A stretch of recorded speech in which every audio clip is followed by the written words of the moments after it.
The Netherlands has always been a tightrope walker. In the early modern era, it prospered by trading with people it didn't resemble and accommodating beliefs it didn't share. Tolerance wasn't just kindness, it was a survival skill. But it was never tolerance without terms. The tacit deal was simple. Bring your language, your rituals, your community, but respect the civic frame. Follow the rules, contribute, and the system holds. So what I'm suggesting is that we can take a look at projects like Wikisource that the National Archives in the US are using, and we can say, is there functionality that we as institutions would like? I don't know what you call people who work on Wikisource, Wikisorcerers, presumably. Can we as Wikisorcerers get in there and can we produce something that is more that meets our needs? Because what became clear yesterday is that as institutions, we've got it. We know that we need to be working in these spaces, or that we need to be working in a collaborative way. But do we want to go out and spend £1.5 million each, millions of dollars, pounds, francs, euros, sorry, whatever, and build new systems? Or should we instead bootstrap the systems that already exist that we're working with you on? To do the things that we all know that they need to do. That's all I wanted to say and ask. Really was kind of blue sky thinking about.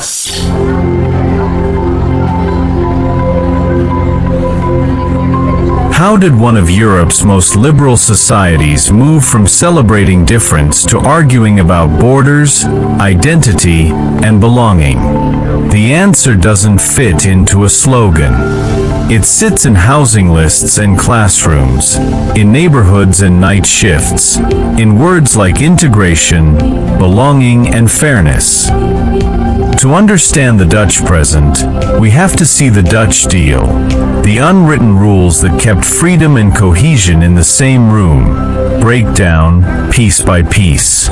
There's 3 million people in this country who came here in good faith, who made their lives in London, as we're speaking here in London, and who trusted that the pledge that was made to them would be lifelong, and that the families and the houses and the businesses they created would be safe and secure, and that all of their family would be part of that, and they would never find themselves in this situation where suddenly all of that has been taken away from them. For generations, the Netherlands sold the world a powerful idea. You can be open and orderly at the same time, free but cohesive, tolerant and stable. But somewhere along the way, that balance slipped. Today, a country famous for pragmatism, compromise, and live and let live, is asking itself a new question. What do we still share? This is not a story about villains and heroes. It's about a social contract that slowly unraveled, quietly, politely, and then all at once. Thank you very much for this opportunity, and I have to say that I do admire Nexus Institute, what you do and how much you delivered such strong messages, not just for Europe, but for humanity, common values. Hello. I think we lost something. Where is French democracy? Where did we lost it? Where did we lost it?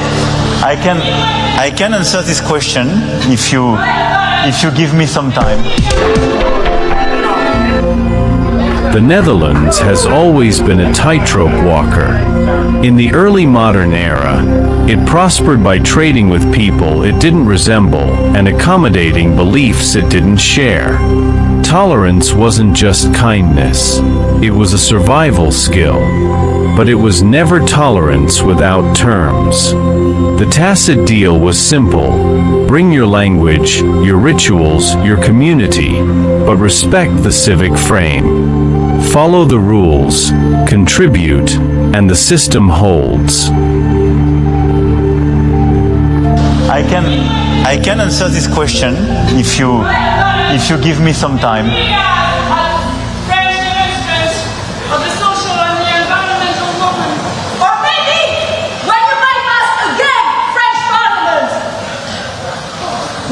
instance, you have millions of people in the streets.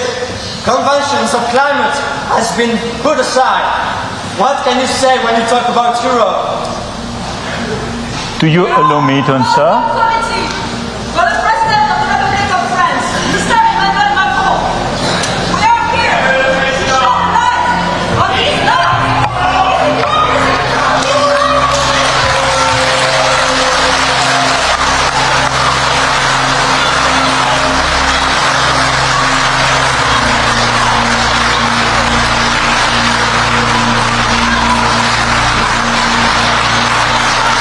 That frame looked like this: tough on disorder, soft on lifestyle, predictable public services, a high-trust bureaucracy, and a strong push for everyone to stand on their own feet in the long run. It worked because most people, whether conservative or progressive, felt they were living inside the same house, arguing in the same living room. After the post-war boom, the Dutch economy needed hands, many of them. Workers arrived for tough jobs. What was supposed to be temporary became permanent. Families joined. New communities grew. But the system that excelled at regulating traffic and taxes never fully built a pathway to belonging. The country mastered admitting people. It was slower at integrating them. To experience the austerity also in the Netherlands. We know all that there are the elections on 12th of September, the government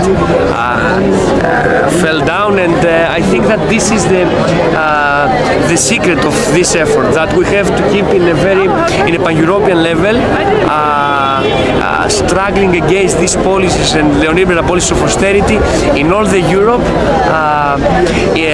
and not focusing only on solidarity, because the reason is that crisis is everywhere and the austerity is everywhere, even in the core of Europe, even in Germany. In some time, probably in the future, the crisis is coming, and this is the most important message of this demonstration today. The result? Parallel tracks. In some districts, the national language was optional. Schools quietly sorted by background. Social life clustered into islands. Familiar stores, familiar faith, familiar rules. For years, this didn't feel urgent. Work was steady. The bureaucracy was generous. And as long as daily life functioned, a big conversation could be postponed. By which the politicians of the European Union agreed to legislate the orders of the International Monetary Fund, European Central Bank, and the World Bank. Failure to comply. But youth don't live in postponed conversations. The second generation faced a daily puzzle. At home, one set of expectations. Outside, another. Without a clear bridge between the two, many crossed it. Some never did.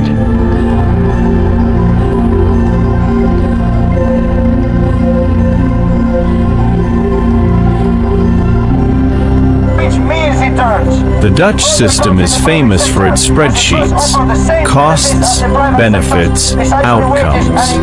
But spreadsheets don't capture friction. Teachers feeling their authority diluted. Parents struggling to help with homework in a language they don't command.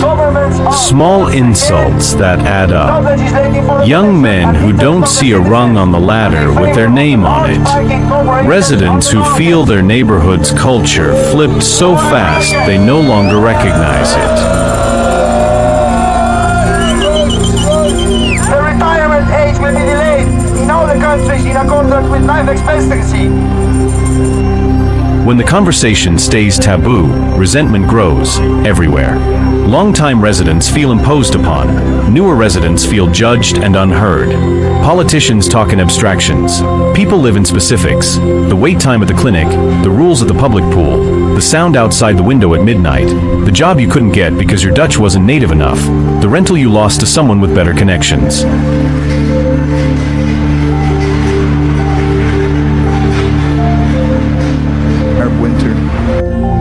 I confess that I myself was probably too hopeful, in part because of the remarkable successful transitions that have taken place in Central and Eastern Europe, in East Asia and in South Africa, and throughout most of Latin America.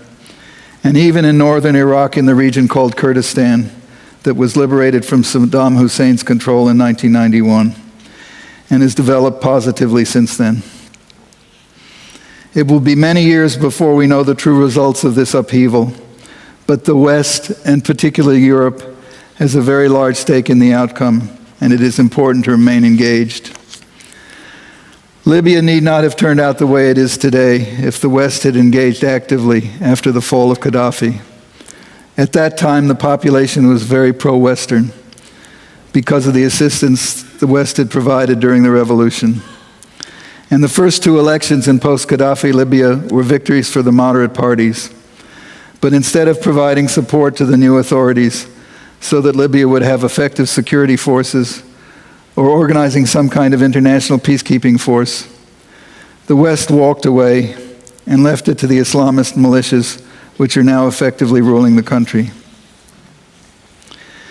It has often been observed correctly that democracy is about more than just elections. Elections are a means to an end, and the end should be freedom, justice, and the rule of law. The desire to be free from tyrannical rule is a powerful force, as we have been witnessing recently in the Arab world. But simply getting rid of tyrants is not the same as embracing the responsibilities required to make democratic institutions work. Even in the best of circumstances, that is a process that takes time, and all the more so for societies that have been deformed by decades of abuse. Just think about how long it took in South Korea. The armistice that ended the Korean War was signed 61 years ago. For the first 10 years, that country was a wretched, corrupt pseudo-democracy. Then it was a slightly less corrupt but brutal dictatorship. It wasn't really until 1981 that you could begin to see the signs of what is now a modern miracle story. We need, I think, a longer-term perspective than, frankly, Americans usually want to take. This was The Fracture, not simply immigration, but a missing middle, the practical, everyday project of weaving people into one civic fabric. The Netherlands excelled at openness and services. It struggled to defend a shared story.